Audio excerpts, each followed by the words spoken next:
Last week, we had our router with the Raspberry Pi attached with the Mosquito broker running on it. From our desktop, we set up an ESP32 to connect to the broker, and then send packets to the broker. This week, we're going to move over this publisher, and we're going to bring in another ESP32 to be our subscriber. It's going to connect to the router, the MQTT broker, and then receive messages from the first device. Today, let's talk about the right way to subscribe to your MQTT broker using PubSubClient. Subscribing to MQTT topics on an ESP32 is not hard. It's mqtt.subscribe. But if you're doing these subscriptions inside your MQTT library file, your projects are going to fall apart. Wi-Fi and MQTT are way too complicated to be doing differently across all your projects. You need to have one set library that does the same thing for all your devices, and the customizations need to come from the outside. This video is about subscribing to MQTT, but you're going to see a lot of focus on how to set it up in a library so that you can effectively use this across your projects. We'll start by pulling down last week's library. This is a code base that causes your ESP32 to connect to the Mosquito broker and then start sending packets. Make sure you've got this line to include the PubSubClient. If you're using Arduino IDE, search for PubSubClient in the library manager.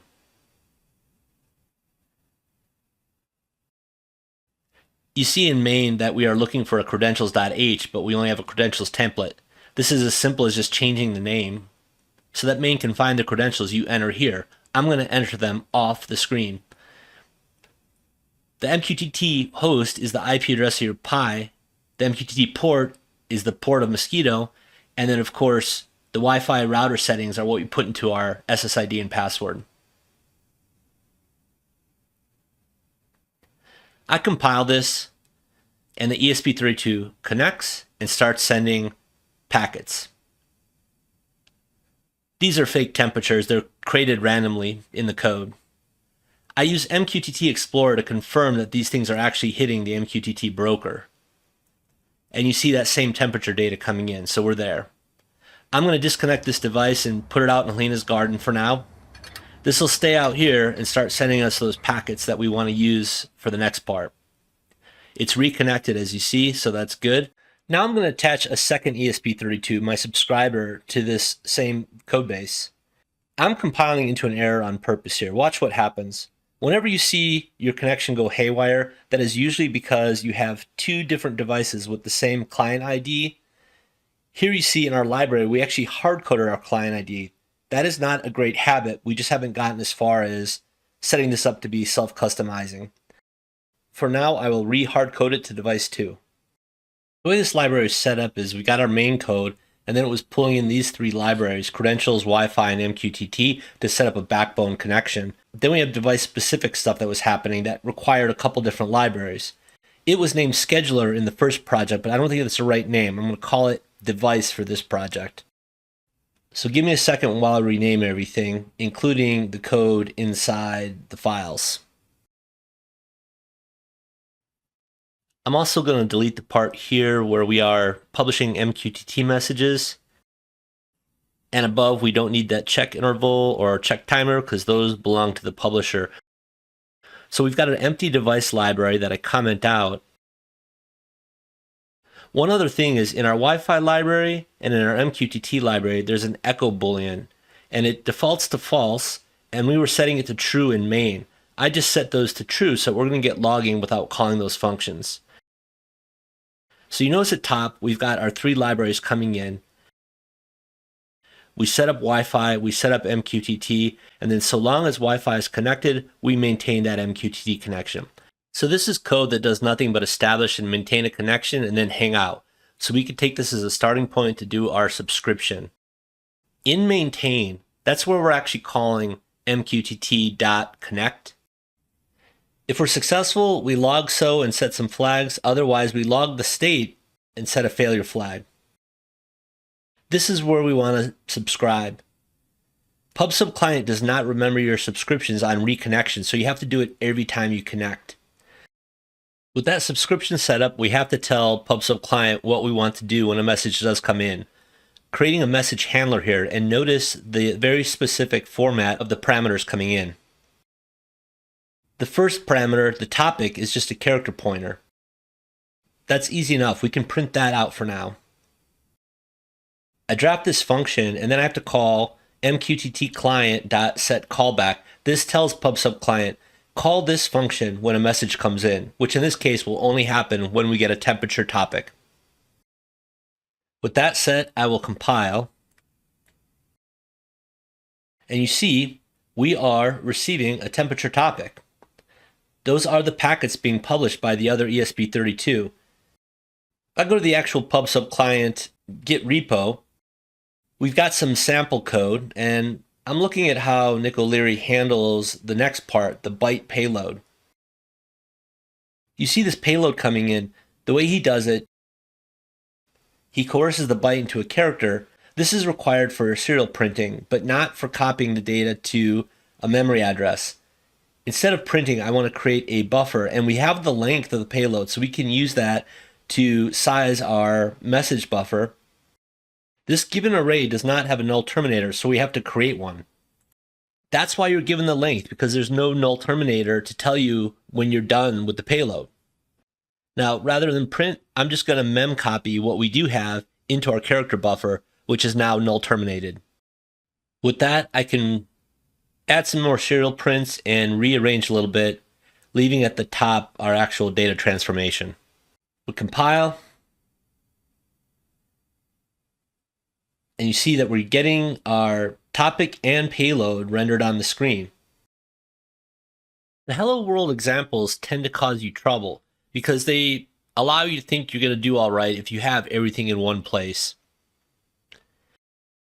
Let me show you what I mean. Let's say you've got a main.cpp or a sketch.ino. If you're an Arduino IDE user, you're always going to have setup and loop, and you want to bring in MQTT, which has all these different concepts.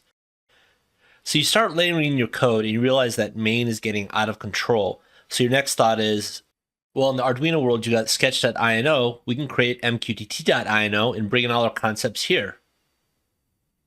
But really, what you've realized is that you've got to be coordinated with Wi-Fi, which has its own sort of setup. And then maybe you bring in a sensor library, and from that code, you want to start publishing. The code up top gets a little bit complicated, as you'll see, so let's sort of move our subscriptions and messages out to a different tab. But you've got to subscribe every time you connect, and sometimes you're going to want to publish whenever you get a message. Next thing you know, you're externing all over the place, and you kind of lose control of the project. What you really want to do is convert this to MQTT.h and CPP and make yourself a library where all of the concepts are very well packaged up to be used in different places.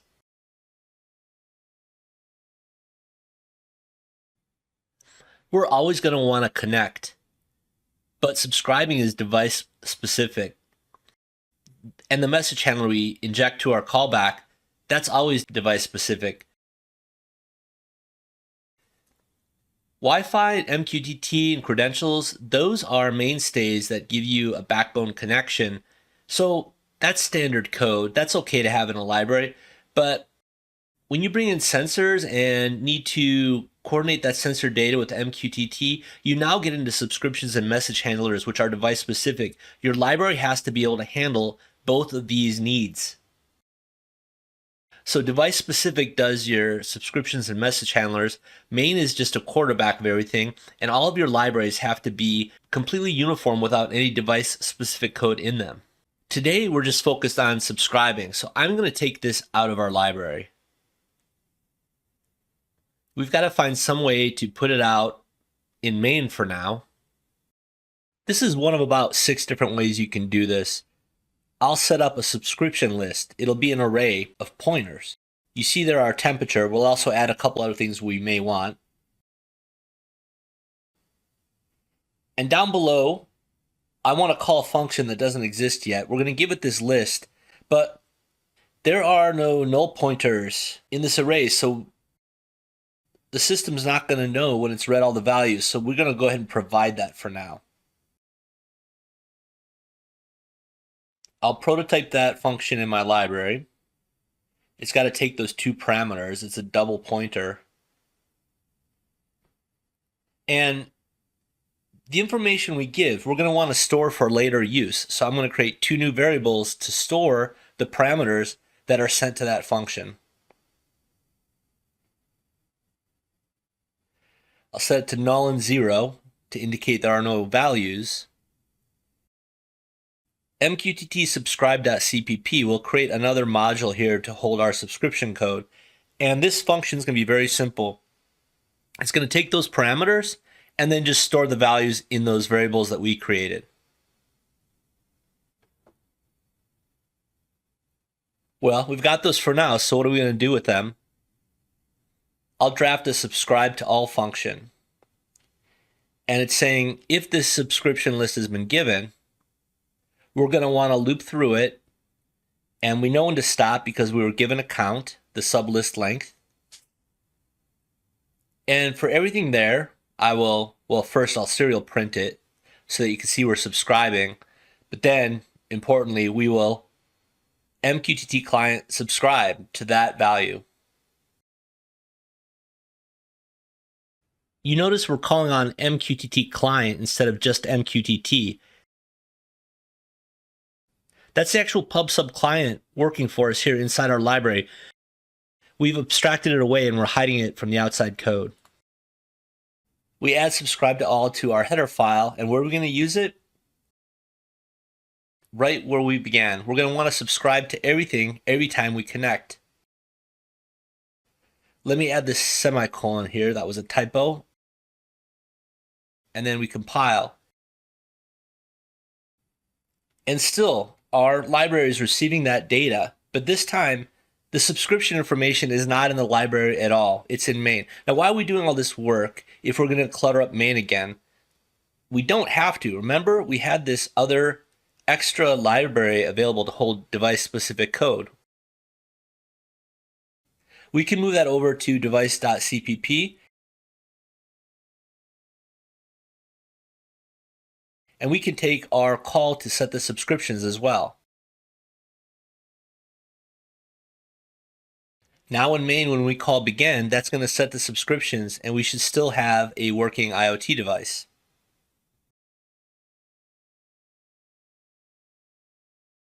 And sure enough, we do. I don't want to actually print every time. We've got an echo boolean in our MQTT library that we set to true when we want to print to screen. It's now defaulting to true, so this will give us our subscriptions each time. So I'm going to add one more boolean so that we only get subscriptions the first time. So long as initial subscription is true, we will print our subscriptions. But once we do that, we set it to false and we'll never print again, because as the device disconnects and reconnects, we don't need to see that every time. If you don't want to have this list out in the global scope, you can move it into the library, but you need to set it to static because you want the values to persist beyond this function call. So you see here, that's still working as well. So let us wrap it up. That's all for today on this topic. Next week, we're going to talk about the message handler. You saw a little bit of that. We send it to mqtt.callback. It has its own challenges. The difficulty is about the same as what we did today. Come back for that video next week, and we will be done with your MQTT library. Although we've been saying subscribe throughout this video, those were not actually solicitations to get you to subscribe to this channel, but this one is. If you're planning on putting together IoT projects using microcontrollers, attaching to Raspberry Pis and then to the cloud, subscribe to this channel because I'm going to be going through all this content for the foreseeable future. Maybe I'll take a little break here after the holidays, but at least you'll get back in when I fire things back up in 2026. That's all for this week. I'm Larry. Thanks for being here, and we'll see you next time.